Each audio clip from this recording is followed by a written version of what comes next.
Hello my dear friends, I'm Cheda and I'm an international student living in the US for almost 2 years now, and today I want to talk about some things that I wish somebody told me when I was first coming to the US that would make my life much better or easier in one way or another. So let's get into it.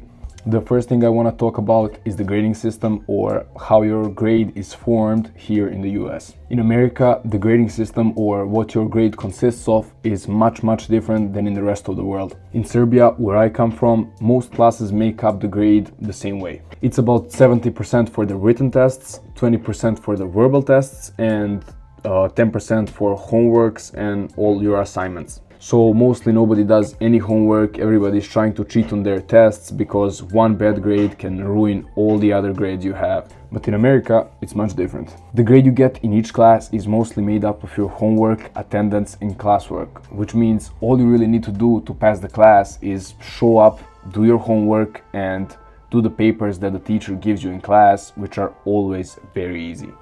The passing grade is usually 60 or 65, which makes it pretty easy to pass the class if you just do your homework.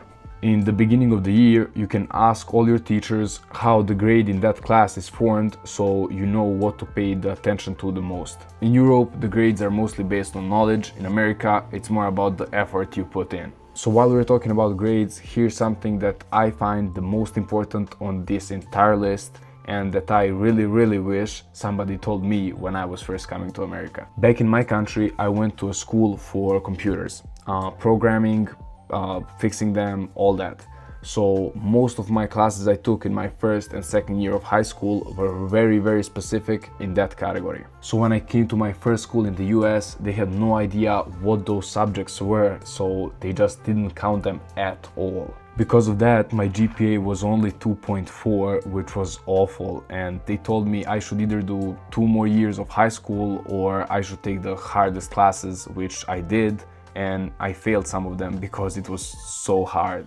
Then when I moved to the school I am in right now, everything changed. My GPA went from 2.4 to 3.5 without me doing anything.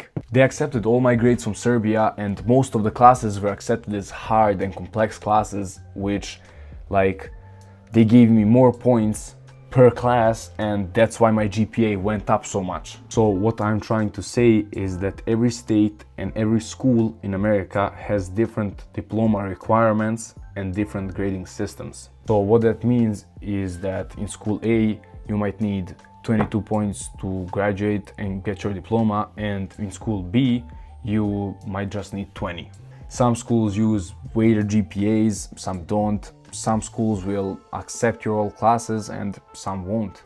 And private schools especially can make their own rules. If you're coming to study in the US, make sure you ask your school how they're gonna transfer your grades and how many of those grades will go as points towards your diploma.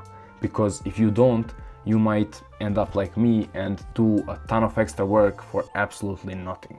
Okay, so one thing that is way different and that I wasn't used to at all when I first came is the American school spirit. In US, people actually like their school. It's not just a place where you go to class and then go home. It's a whole community.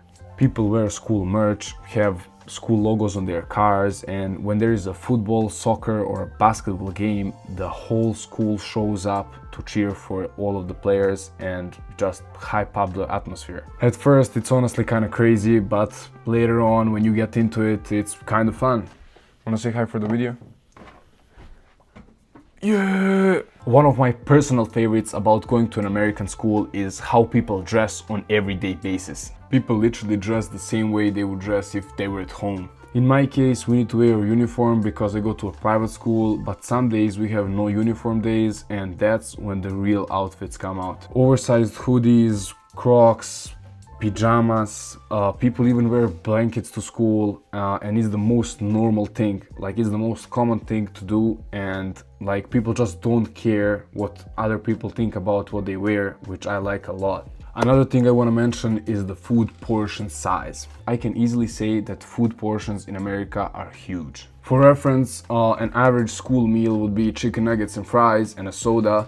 You get about 15 chicken nuggets, a bunch of fries, and a small soda, which is about 16 ounces, or for the rest of the world, half a liter. If you ask me, I love the American way of serving food because I'm pretty tall, so I can eat a lot, and for me, such meal is perfect. But for many international students I was going to school with, it was more than they would need for one meal. Most of the people that come to America in the first few months gain a lot of weight because they just forget that food in America is much more caloric than the food in the rest of the world. Also, there is about 1,000 food chemicals that are okay in the US, but totally forbidden in the EU and the rest of the world, so watch what you eat when you come here. They did make it easy to track calories though, because everything you take from the shelf has a big calorie number on it. Okay, another important factor of you coming to America is your host family, of course. That's literally your entire experience will be determined of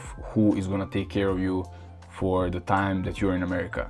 For my first year, I went to the same host family as my friend did the previous year, so I kinda knew what to expect. But when I heard other people's experiences, man, some host families just do it because they get tax benefits from the country, so they don't really care about your experience as an international student. For example, my host family, which was the best host family I could ask for, took me to Florida, many Serbian gatherings, their family gatherings, and a bunch of different places, and I'm so grateful for that. I had the best time of my life with them, and shout out to them. But not everybody had the same luck as me when it comes to host families. One student I met in school had a host family that didn't want to drive him or none of the people that live with them anywhere ever. They ate mostly ramen noodles and they lived in a basement where they couldn't get out after a certain time. There isn't much you can do about this. You can ask your school to talk to your host family before you get there, and if you get there and you don't like it, you can ask your school to move, which isn't always an option, but you can still try. Another thing that took me a lot of time to understand is that in America, people love small talk, which took me a lot of time to understand because where I come from, small talk isn't a common thing. Everybody from the early morning, especially teachers, are gonna meet you with a big smile and questions such as, Hi. Hi. And how are you? I'm good, and how are you? Yes. Some weather we're having, huh? Oh, and it is nice. if you don't answer the same way or just say hi or nod your head, it's considered rude, which it took me a lot of time to understand because I come from a place where head nods are the main greeting. Also, a lot of people will ask about your day and actually want to hear about it, which was very crazy to me at first, but I kind of got used to it over time. The last thing I want to mention is that if you're not in a big city, which is often the case, and if your host family doesn't have all the time in the world to drive you to all the places you want to go see, you are going to have a big transportation problem. In most cases, you'll live in a suburban neighborhood or a regular neighborhood, which is at least 20 minutes away from anything you can do, a gym, a supermarket, a restaurant, and probably even farther from downtown. If you're not planning to buy a car, you should consider making a friend that has a car, so you don't need to Uber yourself everywhere, because in small places Ubers can be really expensive. Okay guys, that would be the entirety of this video. Sorry if there is a difference between me talking in the beginning of the video and now, because I took a 2-hour break to go to Walmart with my friends. Bro is extra gay. So yeah, I love you all. Like, share and subscribe, and I'll see you in the next video. Peace.